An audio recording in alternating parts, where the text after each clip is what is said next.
Welcome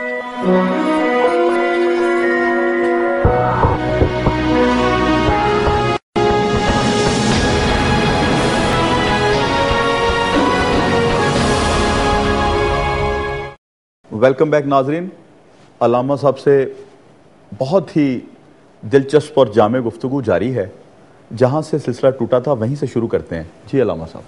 تو میں یہ عرض کر رہا تھا کہ علامہ اقبال رحمہ اور قائد اعظم رحمۃ اللہ علیہ کا جو پاکستان یا ان کا جو تصور تھا ہمیں اسے لوٹانا ہے، اور تبھی جا کر ہم آج دنیا میں مقام حاصل کر سکیں گے. ان کا خواب یہی تھا کہ جس طرح قائد اعظم رحمۃ اللہ سے پوچھا گیا تھا کہ پاکستان کا آئین کیا ہے، پاکستان کا آئین تو بن چکا ہے. اب وہ کیا آئین ہے؟ قرآن مجید.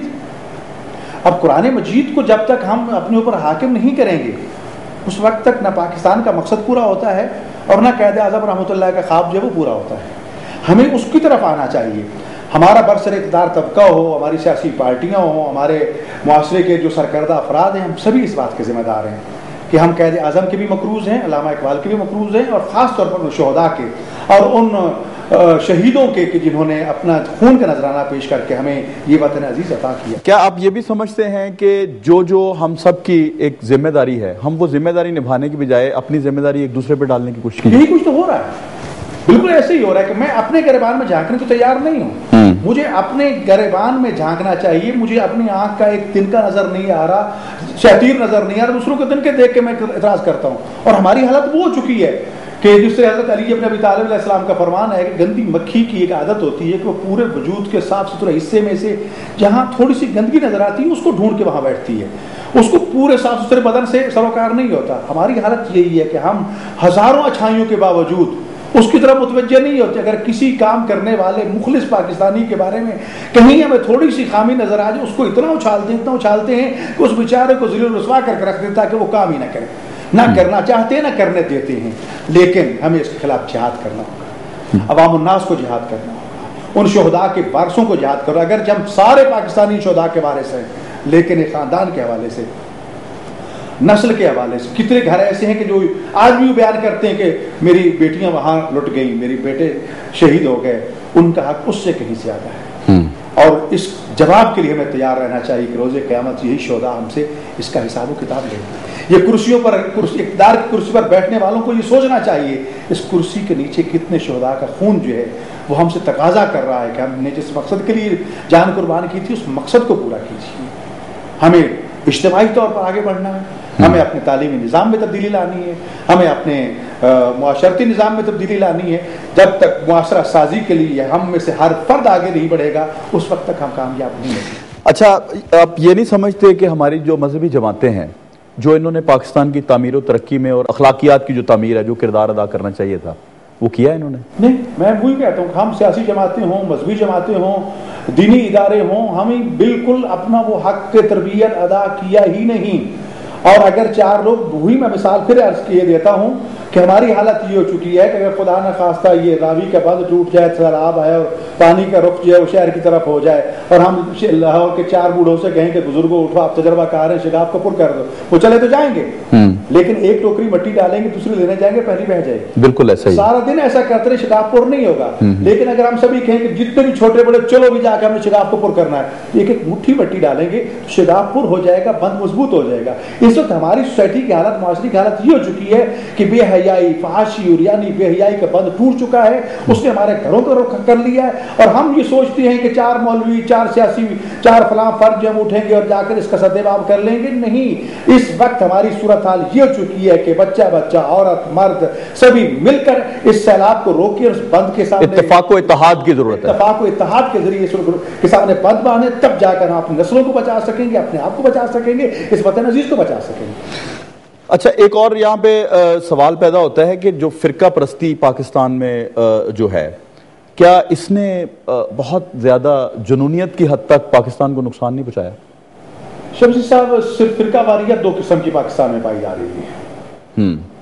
ایک مذہبی فرقہ واریت ہے، ایک سیاسی فرقہ واریت ہے. کچھ مذہب کے نام پہ سیاست کر رہے ہیں، کچھ سیاست کے نام پہ مذہب سے کھیل رہے ہیں.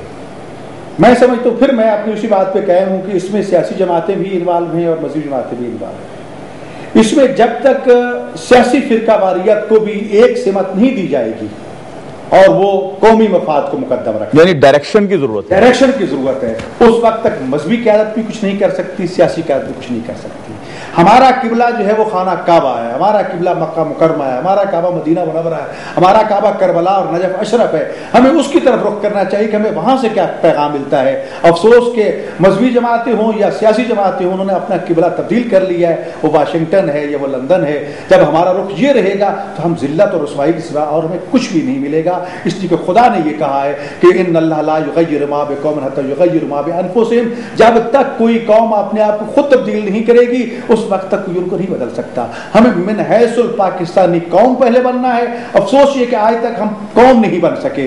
ہم آج بھی سندھی ہیں, بلوچی ہیں, سرحدی ہیں, پنجابی ہیں, پٹھان ہیں, اردو والے ہیں, پشتو والے ہیں, لیکن افسوس کہ ہم پاکستانی نہیں ہیں. ہمیں پاکستانی بننا ہوگا, ہمیں مسلمان بننا ہوگا. جس طرح ہم ایک قوم بن جائیں گے اور قومی غیرت کا تقاضا یہ ہوگا کہ بڑے سے بڑے دشمن کے سامنے ڈٹ جائیں, اور قومیں تب ڈٹتی ہیں جب ان کے پاس نظریہ ہو. اور ہمارے پاس تو قرآن و سنت کا اتنا طاقتور نظریہ موجود ہے کہ ایسا نظریہ پوری دنیا میں موجود نہیں ہے کہ جس میں جانیں تک قربان کرتے ہوئے لوگ اپنے لیے فخر و اعزاز محسوس کرتے ہیں. اس وقت تک ہم اس فرقہ واریت سے جان نہیں چھڑا سکتے. ہاں, اس وقت جو فرقہ واریت کا ٹائٹل مذہب کے ٹائٹل سے آ رہا ہے, اس میں بھی مذہبی فرقہ واریت بہت کم ہے, مذہبی دہشت گردی بہت زیادہ ہے. اس میں بھی مذہبی دہشت گردی کو ہوا دی گئی اور مذہب کے نام پہ قتل و غارت کی جا رہی ہے. اس کے پس پردہ جتنے بھی افراد انوالو ہیں, اس کا اگر آپ تجزیہ کر کے دیکھیں تو وہ کسی نہ کسی اغیار کی ایجنسی کا ایک خریدا ہوا بکاؤ مال ہوگا. اس کا اسلام اور مسلمانوں سے کوئی تعلق نہیں ہوگا, بلکہ کتنے حقائق سامنے آ چکے ہیں, کتنے لوگ ایسے پکڑے جا چکے ہیں وہ مسلمان ہی نہیں ہیں, لیکن مسلمان علماء ٹائٹل مسلمانوں کا استعمال کر رہے ہیں, وہ استعمال کو مسلمانوں کو لڑا رہے ہیں. اور اس وقت میں بالکل برملا اس بات کو پہلے بھی کئی دفعہ کہنے کو تیار ہوں, مسلمان کے فرقے جتنے بھی ہیں ان فرقوں میں مشترکات بہت زیادہ ہیں, اختلافی پہلو بہت. یعنی وہ لوگ جو ہیں جو اپنے علماء کا بھیس بدل کے غیر مسلموں کے ایجنٹ ہیں, وہ ادھر ہمارے ان کے ایجنٹ ہیں, ان کے جھنڈے پہ کام کر رہے ہیں, ان کے زر خرید غلام ہیں, اور وہ ہماری صفوں میں گھس کر ہمیں نقصان پہنچا رہے ہیں. حضرت علی ابن ابی طالب علیہ السلام کا فرمان ہے کہ گولیاں تلواریں وہاں چلتی نکلتی ہیں جہاں علم ساتھ چھوڑ دے.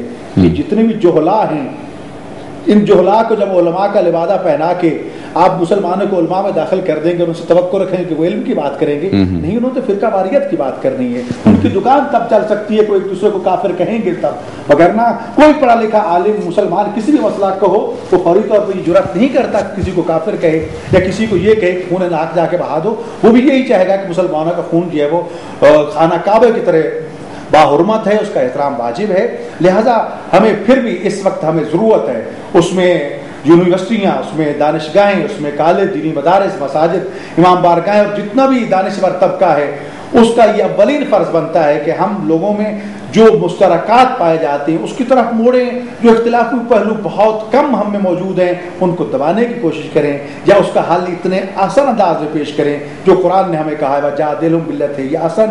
اگر لڑائی جھگڑا کرنا ہے تو ذرا اچھے طریقے سے کر لیں, انسانوں کی طرح بیٹھ کے بات چیت کر لیں. یہ نہیں ہے کہ ایک دوسرے کے جان کے دشمن ہو جائیں. اور اتنے سالوں میں دنیا نے دیکھ لیا ہے, اگر یہ واقعا حقیقت کوئی نادان دوست ان کا اعلیٰ کار بنے, اس میں آئے کہ شیعوں کو ختم کر دو, کیا شیعہ ختم ہو گئے؟ بریلویوں کو ختم کر دو, کیا بریلوی ختم ہو گئے؟ اہل حدیثوں کو قتل کر دو, کیا وہ بچ گئے؟ نہیں, نہ یہ ختم ہو سکتے ہیں, نہ یہ ختم ہوں گے, یہ رہیں گے.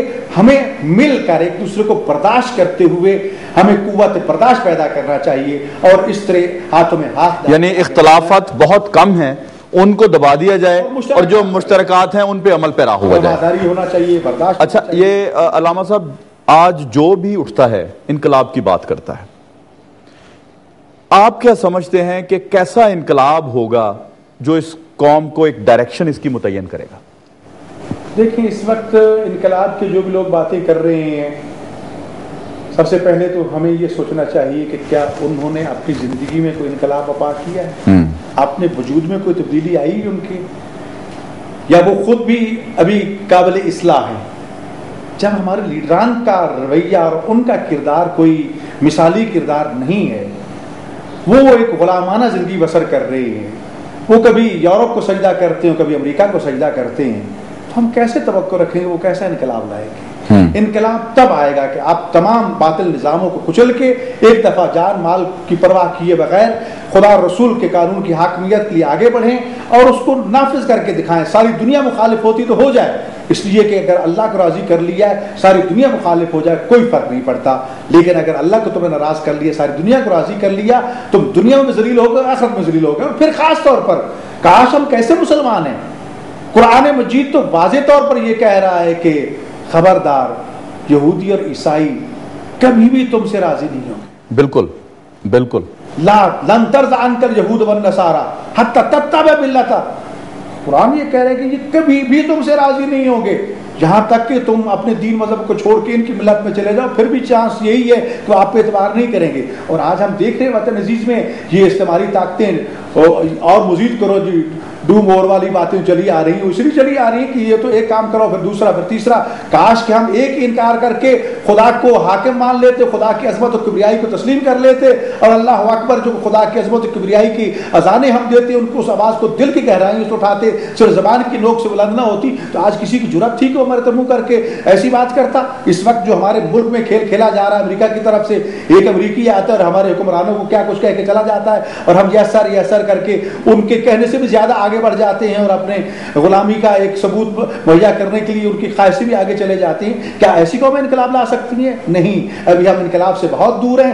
اگر انقلاب آئے گا تو پھر یہ تھکے مادہ عوام کی طرف سے آئے گا, یہ پیسے ہوئے عوام کی طرف سے آئے گا جن کا خون پسینہ نچوڑ کے چوس کے خون سارا یہ اغیار لیے جا رہے ہیں اور ہم نان جمی کے محتاج ہوئے جا رہے ہیں. اس وقت ملک کی حالت کیا ہے, معیشت کہاں پہنچ چکی ہے, انڈسٹری کہاں پہنچ چکی ہے. جس ملک میں امن و امان نہیں ہے, کسی بھی دنیا کے نظام کے لیے اولین شرط جو ہے وہ شہروں کے لیے امن و امان کی ضرورت ہے. حضرت ابراہیم علیہ السلام نے شہر مکہ کو آباد کیا تھا تو سب سے پہلے دعا یہ کی تھی کہ اللہ اس شہر کو, شہر کے رہنے والوں کو امن کا شہر بنا.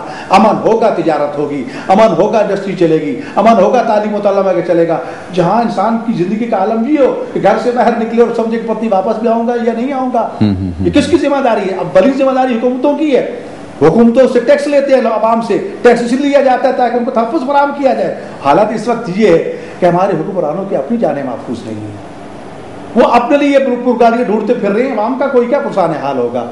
لیکن بات وہی علی ابن ابی طالب علیہ السلام کا یہ اصول کہ دیکھو یہ اشراف تو جب مشکل آئے گی بھاگ جائیں گے, بالکل ٹکٹیں تو بالکل اوکے ہو چکی ہیں, تیار کھڑے ہیں. اس غریب عوام نے یہی رہنا ہے, اس نے یہاں پوچھنا ہے. ان کا اسی خمیر سے اور اسی مٹی سے ان کا وجود بنا ہے. اس کے لیے قربانی کل بھی فقیروں نے دی تھی, غریبوں نے دی تھی, آج بھی یہی دیں گے, اور کل بھی اس ملک کو بچانے والے یہی عوام ہوں گے. عوام کو آگے آنا چاہیے اور اپنے دوست اور دشمن کو پہچان کر ایسا انقلاب لانا چاہیے کہ یہ مفاد پرست ٹولہ جنہیں سوائے اقتدار سے کرسیاں حاصل کرنے کا اور کوئی مقصود نہیں ہے. عوام کی کس نے بات کی؟ ابھی موجودہ دور میں حکومتیں آپ دیکھ رہے ہیں, کون سی حکومت ہے جس نے عوام کی بات کی ہے؟ ہر ایک اپنی کرسی کی پڑی ہے, وزارتوں کی بندر بانٹ ہو رہی ہے, سب کچھ یہ کچھ ہو رہا ہے. کوئی غریب عوام کی بجلی کا نہیں سوچ رہا, ان کی تعلیم کا نہیں سوچ رہا, ان کا سلامتی. علامہ صاحب یہاں ایک چھوٹے سے بریک کا وقت ہوا چاہتا ہے.